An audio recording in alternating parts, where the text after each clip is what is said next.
Hello friends, welcome to my channel. Friends, आठवतं आहे का, ज्ञानेश्वर माऊलींनी योगशक्तीने पाठ गरम केली होती व मुक्ताबाईंनी त्यावर मांडे भाजले होते. आपल्या मुक्ताईला खुश करणाऱ्या ज्ञानेश्वर माऊलींना नमस्कार करून आपण आजच्या मजबूत व आपल्याकडून दुर्लक्षित होणाऱ्या आपल्या पाठीबद्दल बोलणार आहोत. व्यवहारात सहजच वापरले जाणारे म्हणी, वाक्यप्रचार जसे पाठीवर मारा पण पोटावर मारू नका, पाठ दाखवून पळणे, पाठ थोपटणे, पाठीवर वार झेलणे, खचून जाणे, कष्टाने बेजार होणे, म्हणजेच पाठीचा कणा मोडणे. म्हणजेच काय तर कष्ट सहन करणारी पण पाठच आणि कौतुकाची थाप स्वीकारणारी पण पाठच.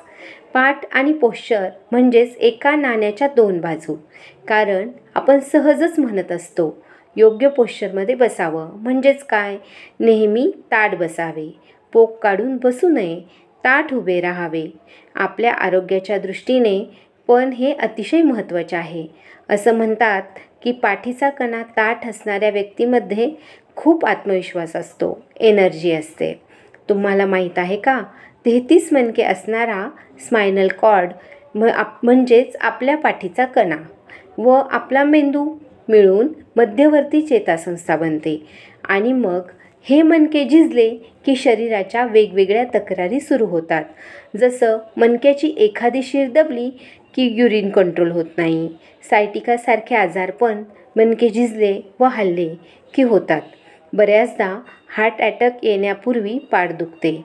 म्हणून पाठदुखीकडे दुर्लक्ष करू नये. हे झाले शरीरशास्त्रानुसार. अध्यात्मशास्त्रात पण या पाठीचे खूप महत्त्व आहे बरं का. याला आपण मेरुदंडच म्हणू. मूलाधार, स्वाधिष्ठान, मणिपूर, अनाहत, विशुद्धी, अंजना, अजना, सहस्रार चक्र ही चक्रे मेरुदंडामध्ये आहेत. यांच्या भोवती इडा व पिंगला नाड्या सर्पिल आकारात असतात. ज्यावेळी ही 7 चक्रे उघडतात ना, त्यावेळी त्या व्यक्तीमध्ये खूपच आत्मविश्वास निर्माण होतो. ती व्यक्ती इमोशनली बॅलन्स्ड असते.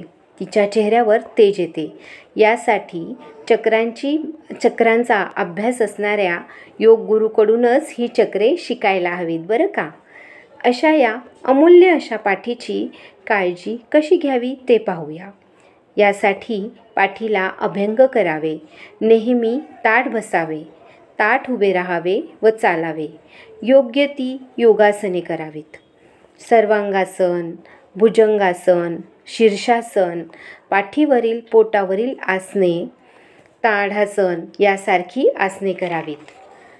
ऑफिसमध्ये काम करत असताना पण शक्यतो नेहमी ताठच बसावे. त्यातली त्यात अधूनमधून उठबस पण करावी. सारखे वाकून बसू नये. अतिविचार किंवा अतिकाळजी केल्यावर पण पाठ दुखते बरं का. त्यामुळे अतिविचार करणे शक्यतो टाळावेच. आणि या विचारांवर कंट्रोल करण्यासाठी योगमुद्रा, मेडिटेशन करावे. ठरलं ना मग. आजपासून आपल्या शरीराचा मेरुदंड असणाऱ्या या पाठीची काळजी तर घ्यायची, पण आदरही करायचा. फ्रेंड्स, पुन्हा भेटूया एका नवीन व्हिडिओसोबत. तोपर्यंत बाय.